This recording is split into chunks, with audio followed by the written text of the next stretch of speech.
Recording.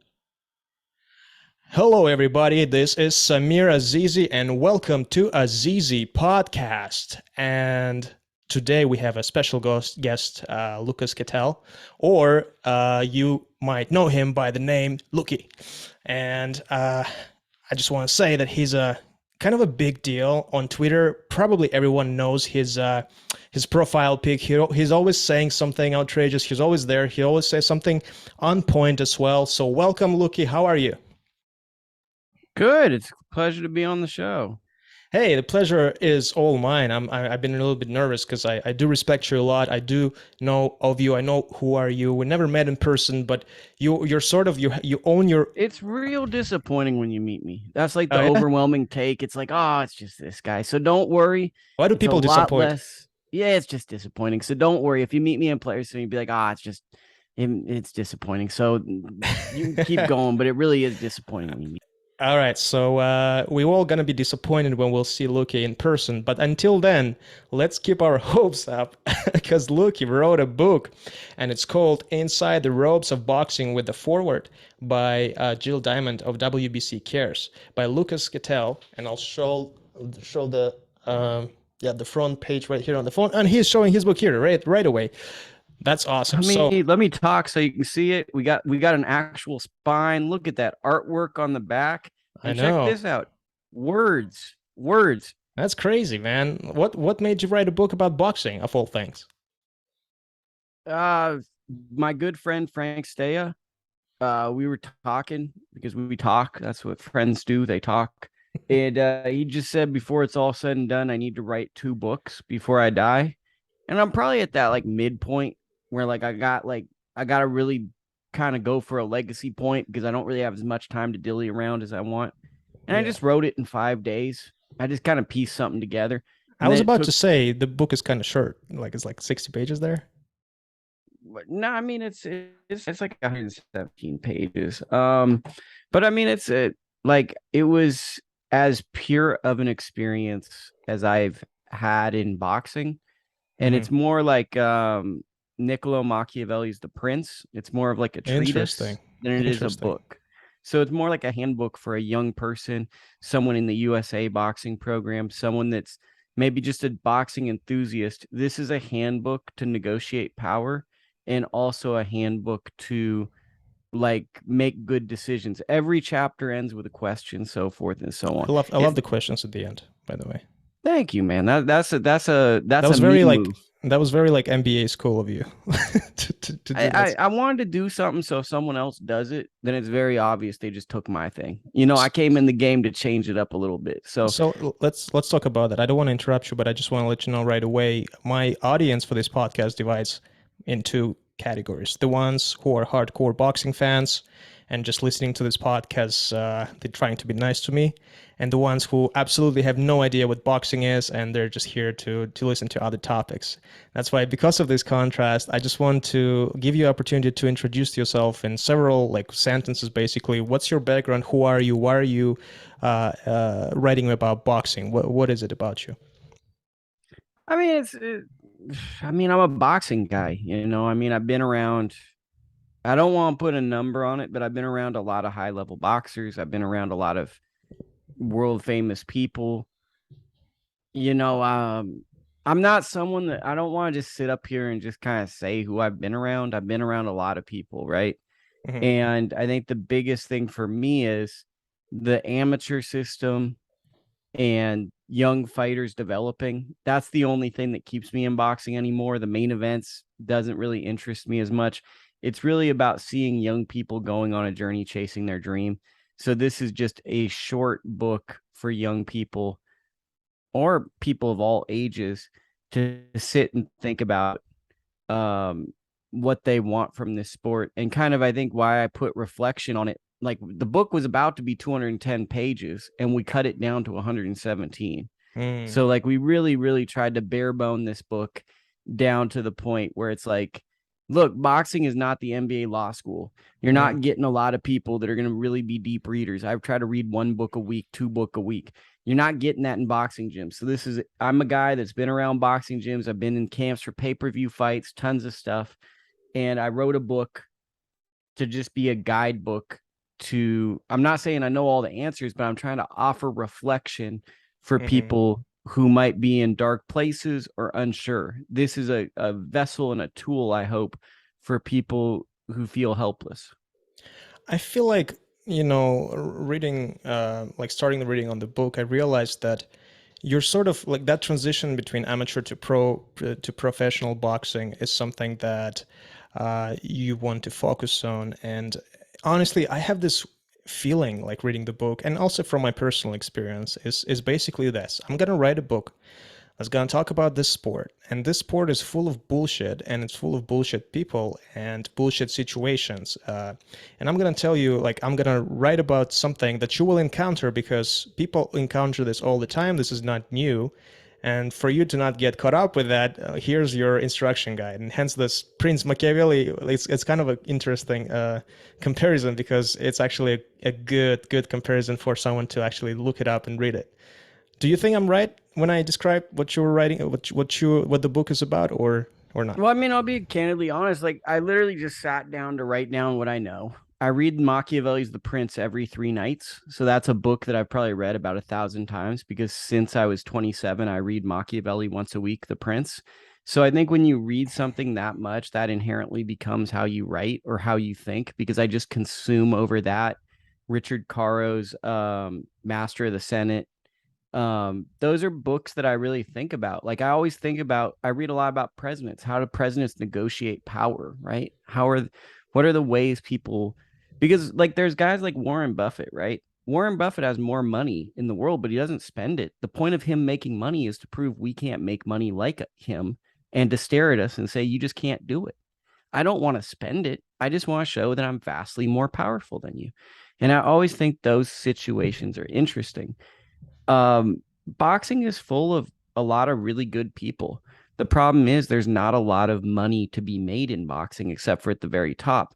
So you get put in situations with people that you really like and you really care about, in which situations in other industries wouldn't happen. I said to someone earlier, if you get fired from State Farm, you can work at Allstate. In boxing, if you aren't in the boxing industry or you leave the boxing industry, where do you go? You go to like a minimum wage job more than likely, unless you have some type of backup.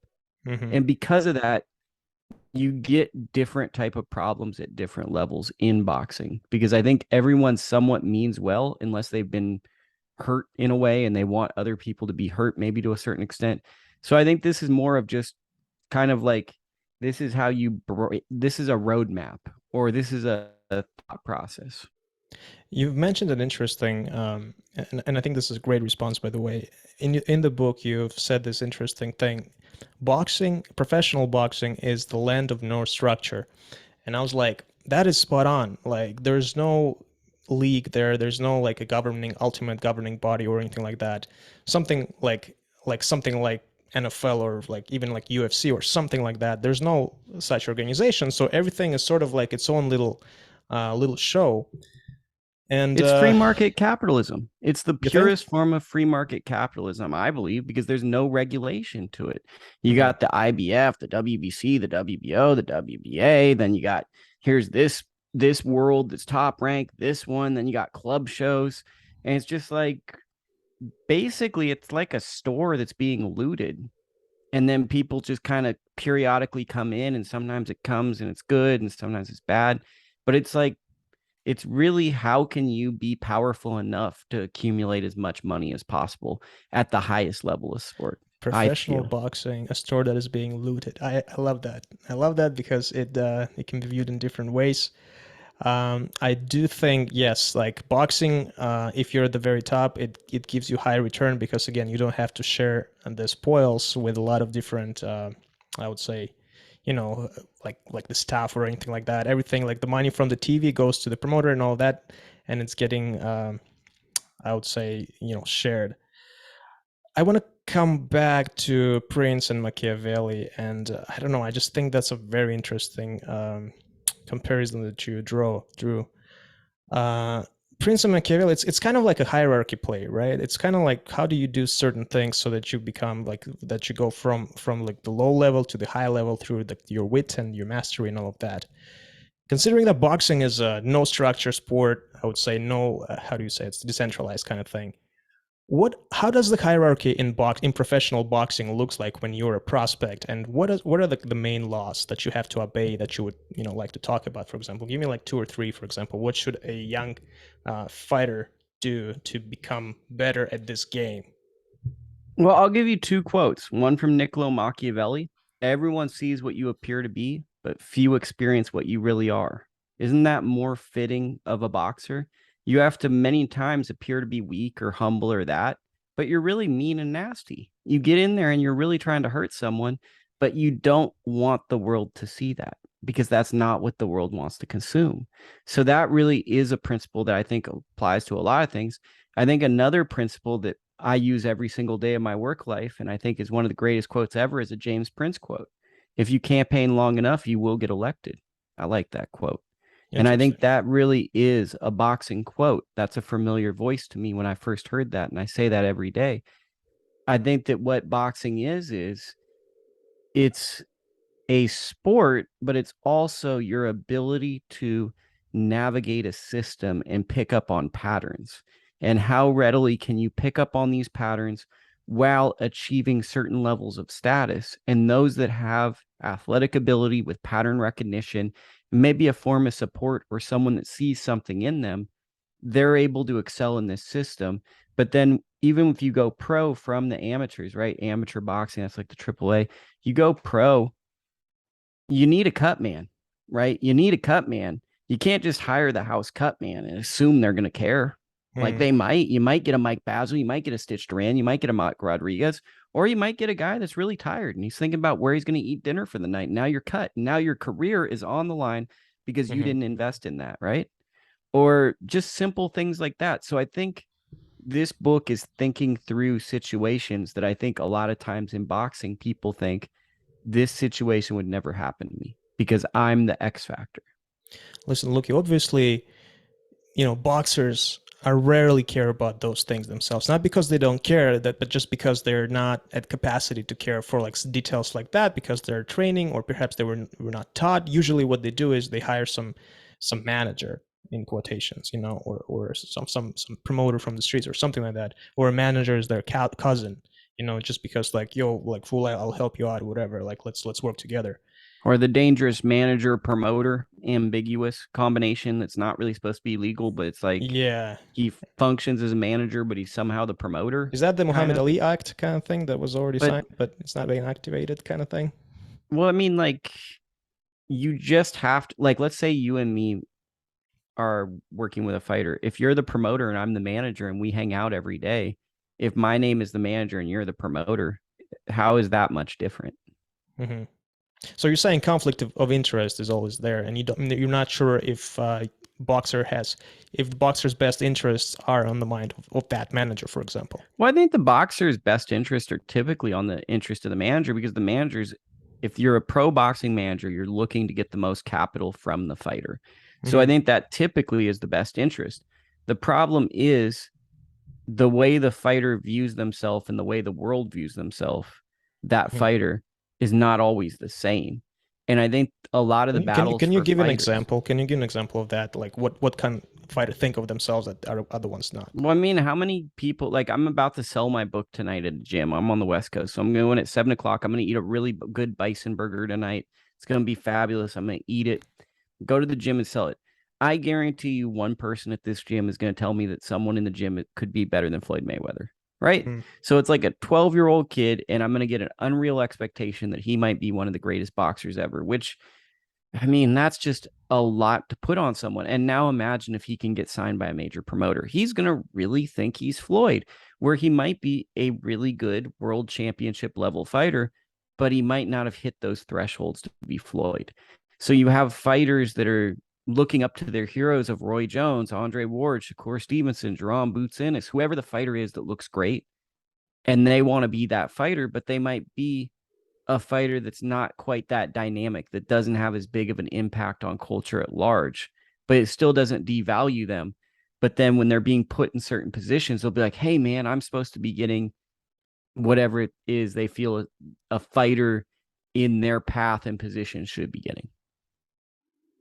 So you're saying it's kind of a hard, right? Let's say a boxer really believes in himself and he thinks that he's that great and that kind of keeps him going. But in reality, he's not. He's just mediocre. He's a good talent or he's a good athlete, but he's just not an elite. Is that manager's responsibility to tell them that, or promoters be like, hey, like you're actually not that great. We're just gonna keep you in the middle, and you're just gonna get your paycheck for 5 years, and then good luck. How do I we? mean, What do we do with that? I mean, that's part of the system navigating, right? So at a certain point, it's like the manager might say that, but is the manager's obligation to ever be a technical assessor of talent? Like, that's another question in boxing. Does the manager have to assess talent? Does the manager even have to really know boxing? The manager just needs to know what his entity is, how to keep that fighter in the best mental capacity, make sure that that team is running at the best possible way it can run, and give them the best opportunities for them to get the most out of their talent.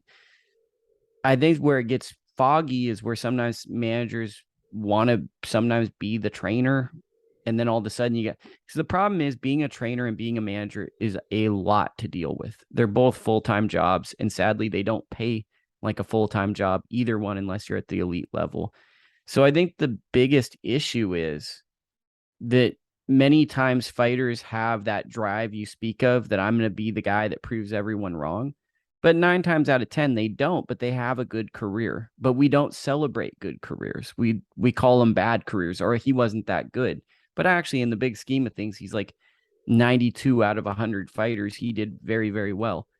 And I think that's the issue, is we tend to demonize people or look for people to say, oh, this fighter's career went bad because of X person. And it's always kind of these outside factors where it's just, maybe that's just where it shake out. I agree. You've mentioned that boxing is full of good people. I'm not sure if you talked about if you were talking about boxing overall or boxing like professional boxing or amateur boxing. And you also kind of gave a side eye to boxing at the highest level. So I just wanted to talk about boxing on sort of like the highest level or sort of like on the medium level. And I tend to disagree that like that type of boxing is full of good people. I think there are some good people in boxing, but mainly, and when I say good, I mean by the word good, I mean professional, ethical, people who actually try to earn a fair dollar without cheating or anything like that. And I'm talking, about people around boxers, sometimes even boxers themselves. Well, I actually agree with your statement. I think what I mean in good is, I think that if you met them under any other circumstance, you'd like them and it would be fine. I just think that the level of poverty and the pay structure in boxing, and if boxing is your sole form of income, it makes you see the worst aspects of people that you would never see in other sides of any industry. And you're And spot on. because of that, you tend to think everyone's bad, right? But it's more so people are in their raw sense trying to survive. So you see the unethical things. Do I think the person's unethical, or is this a situational thing? Like, who knows? Maybe it is an unethical person. Maybe it's they've been modeled this behavior. But I think boxing, for the most part, if you go to most boxing gyms, sure, there can be bad people, but boxing's a place where it's like, it's kind of like education. If you're ever really lost in life, a gym or going back to get a master's degree, it doesn't ever really hurt if you can financially make it make sense, because you're just going to learn more about yourself. I think that's true in all aspects. It's just the hard part is kind of seeing the industry and the way people burn out in the industry. And I think you hit the nail on the head when you said there's poverty there, and that's why people get desperate and they do stupid things or they do unethical things. A little story, like from my personal view, I've been around boxing for, I think, like from the sort of on the inside, since 2018, and I was very inspired. I was starstruck. I was there. And I was like, wow, it was like a cool, like a showbiz thing. But then, like the further I went into like actually doing the operations and day to day and stuff like that, I've encountered certain people, and I felt at first I felt like, whoa, like this is like weird, or like basically not professional. I was like very like surprised, but then I realized eventually that if you want to make it in boxing. You, as you said, you have to put everything on the line and do it 24/7, because it's sort of a thing where you always have to be on top of it so that the opportunity comes. When opportunity comes, you're ready, or something like that. It's all about that. You cannot do it like part-time boxing. You cannot work in boxing part-time. I'm not talking if you're an athlete. I'm talking about if you're like a guy on the outside, trying to make it. And that's why, like, for me, for example, it became like, oh, like, it's either this or that. You have to either show up when the thing's happening, or you're not showing up, but then you missed your opportunity. And so when you do this trade-off, I feel like the people who are staying in the industry are the ones who are actually putting everything on the line. And those are usually, not necessarily the It's the people who. savages. It's the savages, right? It's the craziest people, and Yeah. that's what kind of makes this sport what it is, right? The rational mind is not going to stay in the boxing industry. But I think that the lifers are always going to find familiar voices in people that sound just like them. It's a very interesting, it's kind of like cowboys.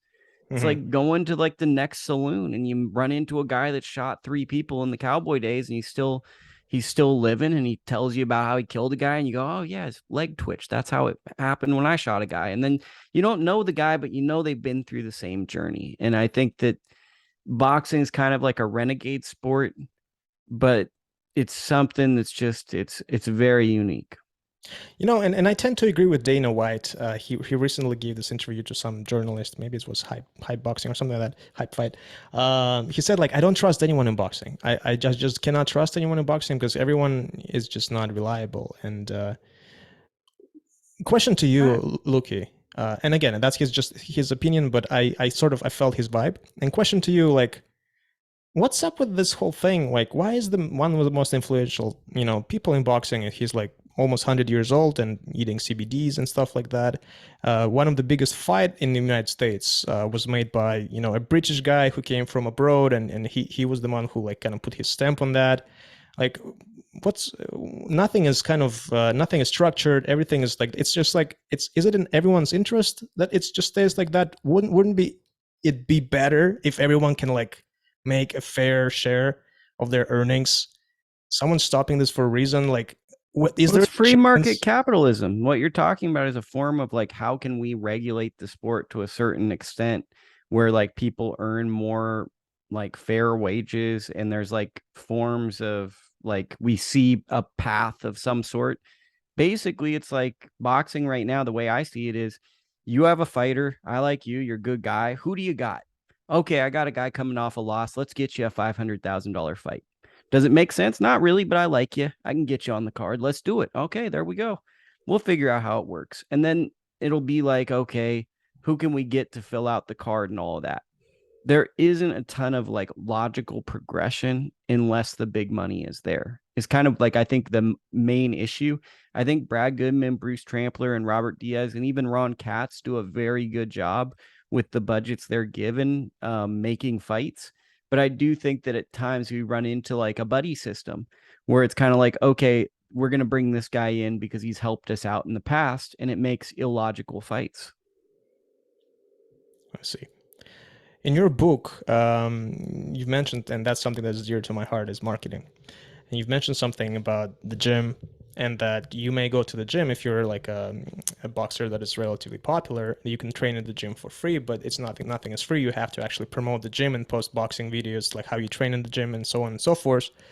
How do you view marketing of a boxer in the social media age and in this century? Um, is there enough done by boxers right now, or people just don't care about it, or they just don't know? Like, people are just like really not willing to do like a TikTok. A lot of boxers are just like absolutely don't want to do it. What's your opinion on the whole like self promotion thing? I just think that boxers aren't interesting. Look, I'm never going to do a TikTok video, but I feel like I've built up a platform based off of me just having opinions. Like I'm not all that fascinating, right? But it's like boxers have a level of talent, but then it's like it almost feels like a lot of these boxers want to act like they're in punishment when they have to do press conferences.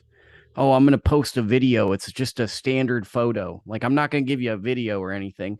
I think the problem is, look, I got a big 75-inch flat screen in the other room. I can put on a bunch of great movies, TVs. I can put on the NFL, the NBA, and all those entertaining things. There's people that entertain me. And boxers are having trouble understanding just how much entertainment exists in 2022. And you have to be somewhat fascinating. You have to, I think that's the other thing is people try to be disingenuous. If you're not being who you are, people see through that fake stuff right away. So like Ryan Garcia really is a kid that does the soldier boy dance with his friends and stuff and figures out how to do it and all that stuff. But like some of these older guys like me, I just want to see who they are. And we don't get that gateway. So I think the problem is we just get a lot of fights, but we don't get a lot of stories anymore. Mm-hmm. Um, I wanted to ask you as well, like for a fight right now, like who would be all right, here's a question about promotion. You wrote a book about for boxers on how to become better boxers, like how to get on top. But what about the promoters? A lot of people see the promoters, and they always try to stand in the middle. They try to be the center of attention because they are promoters and they made this fight happen, and they're always kind of there on the front row. Some people try to become a promoter, or they dream of becoming a promoter. They're always kind of looking into it, and they're trying to, to try their luck. Do you have any advice for those kind of people? Because I feel like that's something that is also deserves to be written about. I know there are some books about it, but like, what would your advice for promoters, prospective promoters, be? My view of a promoter, and I write about this in the book, kind of from a perspective of how you get signed with a promoter. A promoter's job is to get you to a world title. Once they've gotten you to a world title, job is over, right? Getting you to a world title, that should lead to all the big fights. The big fights should happen if you have a world title. It's a major SOS if you can't make the fights once you get to the world title. But what I would say is having been lucky enough to be around Don Chargin and those type of shows when Don was alive, and Paco Damian, who's doing a show, fantastic show, October 29th, Cache Creek Casino, Brooks, California. Alan Sanchez main event against Saul Bustos. Awesome main event. You should come out if you can get out there. Is that you want to scale. So you don't want to jump into the deep end and try to put an event on knowing that you don't know what you can do. So it's better to sell out a venue that's 1,000 seats and not be able to let people in, but know you can get that in. I think the big number, if you're doing like a semi big event, is you want to do 1,000 seats. So you have to figure out how can you sell 1,000 seats and how can you scale for that and how can you drum up interest. And I think that that's kind of the sweet science. Like, right, if you put on a fight in North Dakota, maybe just putting on a boxing match in North Dakota sells. If you put it on California and there's 8 sporting events, how do you get people excited for that? And I think that's kind of the art of promoting is how do you drum up excitement on a regional level? In the current situation, in the current arena, who is that fighter that has that story that is fascinating? Who's maybe up and coming or his career is already developed that you're looking at right now and you're like, all right, this is interesting. I want to keep tabs on that fighter. And so that, our listeners and viewers can also keep tabs on those. I mean, for me, it's Jerome Boots Ennis from Philly. Obviously, his story is interesting with his brothers. I think another one's Shakur Stevenson. Feels like a star. Gabe Flores Jr. His mother passed away. He had 2 losses recently. I think he's a fantastic fighter. That could be if he wins a few fights, I think that could be an interesting story because people condemn you after a loss. Charles Conwell comes to mind. Obviously, the tragedy around Patrick Day. Charles Conwell was involved in that. We've never really heard Conwell's side of the story, and I think he wants to achieve before he talks about the mental health component to that. A guy like Charlie Sheehy stands out to me. Sierra Martinez, who's an amateur who joined the WCAP program to get financial stability instead of going pro. And I think another one is Jamal Harvey, who's coming out of the same area as Kevin Durant, and he has a very, very good amateur career. Thank you so much for mentioning all those great athletes. Lukie, thanks so much for being on the spot. Your book, Inside the Ropes of Boxing, where can people find it and where can they connect with you? Only on Amazon. And I mean, just try to figure out, just follow the podcast, follow this podcast, give a 5-star review, support the show. Don't worry about following me. Just buy the book if I sound compelling, but it doesn't matter about the social media stuff. Just buy the book, support the show, leave a good review. Absolutely. And you can, again, find this book on Amazon and especially on Amazon Prime, which is amazing, and on Kindle as well. That's what I've noticed as well, which is very convenient for everybody to check it out. Lukie said, Audiobook coming soon. oh, Audiobooks, because we really? know some I'm not trying to be funny because I sound like a dick sometimes, but like a lot of boxers can't read. Like that's like a real thing. Hey, man, So I I'm don't read books. I listen to them too. So, no, but I mean, like, there's like part of a book is there's a power component, right? You have to be Mhm, able to read, and there's a lot of mhm. people that can't read. So it's like I want this book to be accessible. It might not be some like magnum opus of like writing achievement, but I think it's very helpful, and I hope that it gets in the hands of underprivileged people that can help guide them and create a structure of power, or at least understand what they're getting into at a young age. Hey, quick question. Is it hard to publish a book like that? Because I always felt Not like at this was all, something. How bro. do you do this? Shoot. You just have to type in what is it? kdp.amazon.com. And Uh-huh. then you have to get your cover. You have to write something out. I wrote 117 well, I wrote 200 pages, and then I Uh-huh. got an editor, and my Yeah. editor said, well, about 60 or 70 of those aren't very good. Uh-huh. So then they threw that out and stuff. And I think that what I learned from writing, besides having to have content and stuff, is you need to it's not about vanity. Like, I wanted to write Crime and Punishment, right? Where you get a big old fat book and it's just intimidating. Yeah. It's like Yeah. 800 pages. But am I trying to write something that's good, that's readable? Or am I trying to write something to go up to like the hottest girl in the bar and go, do you see this? I wrote this big fat book, you know? And that's what I had to really deal with as an author. And that sounds funny to say as an author, right? As an author, Mhm, I'm an mhm. author. But that's what I had to deal with, right? Because I want to, it's like I just got a little bit of me. Like when I go to the weight rack, I want to put up $2 bills. I want bench 225, and I got to work my way up into that and get some working sets. So for me, it's like a lot of the ego things. I had to tuck my ego to the side. And I really respect that. There's a reason why there's a lot of applications and services that basically shorten books for you and tell you a gist of like what this book is around. Because I feel like people are incentivized to write longer books by their editors and and all of that. I feel like there's some quotas for that. But because you're independent, you're pretty much indie for everything. So you just did what you did, and it And I, was I wanted to give people the best version, right? So if yeah. people like, I've already had one person who had an issue with their Kindle thing. And if people are having issues, I'm fixing the problem myself. So not just am I doing this independent, there's an issue, I'm gonna make good on it. My name is my name. I stand on business. I stand on my name, and I'm standing on what I believe in, which is my book. I think that it's truth. And I appreciate anyone that listens to this or anyone that purchases a copy. I hope it's good. I hope it makes sense. I hope it's reasonable, but it's what I see to be truth. Are you going to be the one narrating the book? Because I really hope so. I was thinking about it. I've heard that I have a distinctive voice. I've had this voice for so long, it doesn't sound distinctive. My friend Nigel wants to narrate it. Interesting. I might do a narration. I'm really busy right now, so it's like I'd prefer to hand it off and just pay someone. I'd be like, hey, buddy, here you All go. right. But yeah, I mean, everyone's like, oh, we got to have you read it because you got this unique voice, and I always think like, what the hell, bro?